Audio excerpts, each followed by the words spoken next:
Para uma filosofia da religião. Alfred Whitehead, Ciência e Modernidade.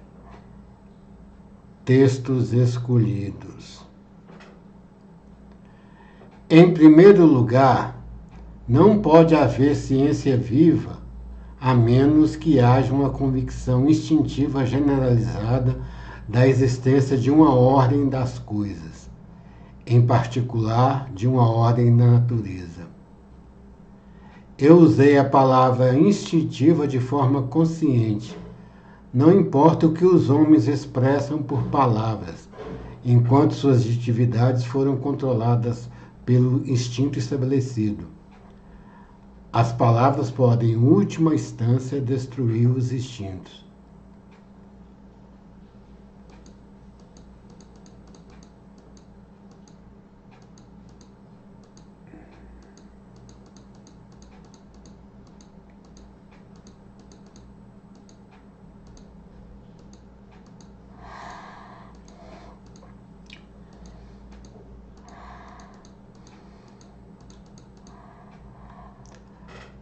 A ciência da matemática pura, em seus modernos desenvolvimentos, pode afirmar-se como a mais original criação do espírito humano.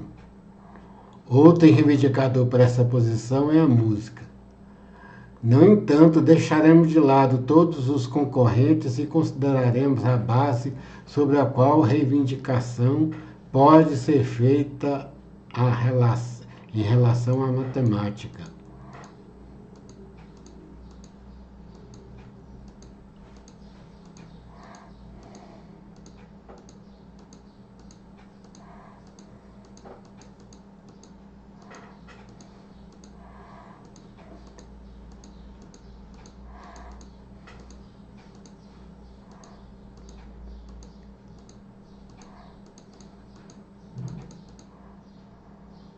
Os capítulos anteriores foram dedicados a condições antecedentes que prepararam o solo para a eclosão científica do século XVII.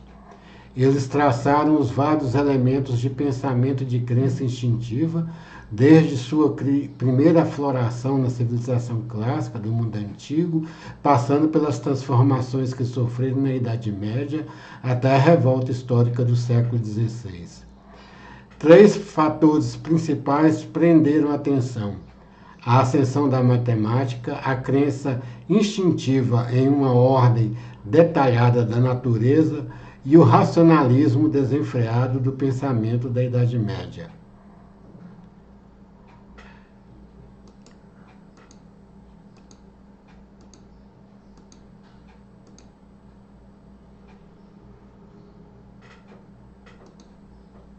Minha discussão sobre essa época será melhor iniciada por uma citação de Francis Bacon, que forma a abertura da seção 9ª de sua História Natural, quero dizer, seu Silva Silvarum. É-nos dito no livro de Memórias Contemporâneas, escrito por seu capelão, Dr. Hall, que essa obra foi composta nos últimos 5 anos de sua vida, portanto, deve ser datada de entre 1620 e 1626. A citação é feita assim: é certo que todos os corpos, embora não possuam qualquer sensibilidade, ainda têm percepção.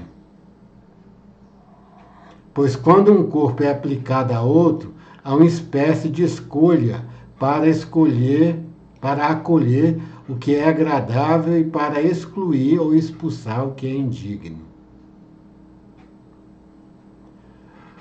E quer o corpo seja alterador ou alterável, cada vez mais uma percepção procede à operação. Caso contrário, todos os corpos seriam semelhantes uns aos outros. E às vezes essa percepção em algum tipo de corpo é muito mais sutil que a sensação, de modo que a sensação é apenas uma coisa tediosa em comparação com ela. Vemos que um barômetro descobrirá a menor diferença de tempo, calor ou frio, mesmo nos casos em que nós a constatamos. E essa percepção, às vezes, ocorre à distância, assim como com o toque, tal como quando a magnetita atrai o ferro, ou o fogo atrai a nafta babilônica a uma grande distância.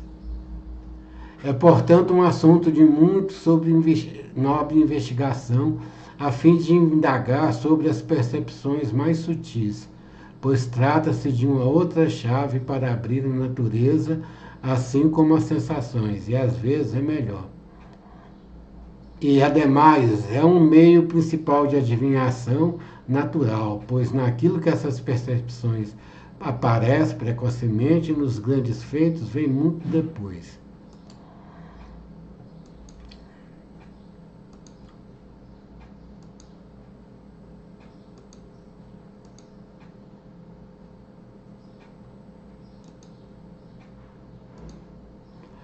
As dificuldades especiais levantadas pela indução surgiram no século XVIII com o resultado das críticas de Hume. Porém, Bacon foi um dos profetas da revolta histórica, abandonando o método do racionalismo desenfreado e precipitando-se para outros extremos, ao basear todo o conhecimento frutífero em inferências de ocasiões particulares passadas a ocasiões particulares. Não quero lançar nenhuma dúvida sobre a validade da indução, contanto que ela tenha sido devidamente cuidada. O que eu quero dizer é que a tarefa muito desconcertante de aplicar a razão para obter características gerais da ocasião imediata, tal como nos foi apresentado em cognição direta, é uma preliminar necessária, se quisermos justificar a indução, a não ser que de fato estejamos satisfeitos em basear-nos em nossos instintos vagos, que naturalmente não há problema. Em relação à nossa compreensão do caráter dessas ocasiões, em sua concretude, que os desenvolvimentos modernos da fisiologia e da psicologia são de importância crítica. Assim, devemos recorrer ao método da escolástica, conforme explicado pelos medievalistas italianos que citei na primeira palestra. Devemos observar a ocasião imediata e devemos recorrer aos métodos da escola divina, que é a escolástica. Em outras palavras, ela repousa sobre um racionalismo antecedente. O que nós queremos chegar aqui é sobre essa discussão sobre ciência e religião. A ciência, até tem um livro em que um analista fala que nós vivemos sobre a religião, a ciência como religião, embora está sendo contestada. E aqui o Whitehead, ele é um matemático, para situar, que foi os elaboradores do princípio em matemática com Bertrand Russell, sobre uma revolução da matemática no início do século passado, que propiciou, entre outras coisas, essa mentalidade na matemática, a revolução de Einstein. Não propriamente por eles terem iniciado, mas por todo um clima que tinha na época. E essa questão de um racionalismo anterior para que se tenha ciência e uma busca de totalidade. Esse instinto é que vai se levar à compreensão da natureza e à necessidade de um ser anterior. Whitehead não vai ver isso nesse sentido. Nós não temos conhecimento de...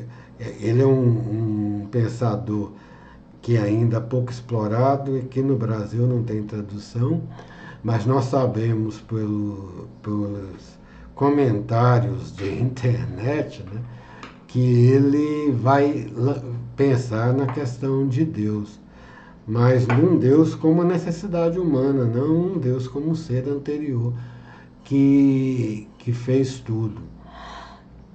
Já é um caminho a se elaborar sobre a religião, e daí ele vai tecer um papel da importância da religião, como historicamente verificada, a escola divina e escolástica. Para que se tenha surgido a ciência, tem que ter esse instinto de busca de uma totalização racional anterior à experiência empírica, né? Imediata. A ciência é puramente indutiva. A indução é que a razão vem a partir dos sentidos e que faz simplesmente uma busca de nomeação e de totalização.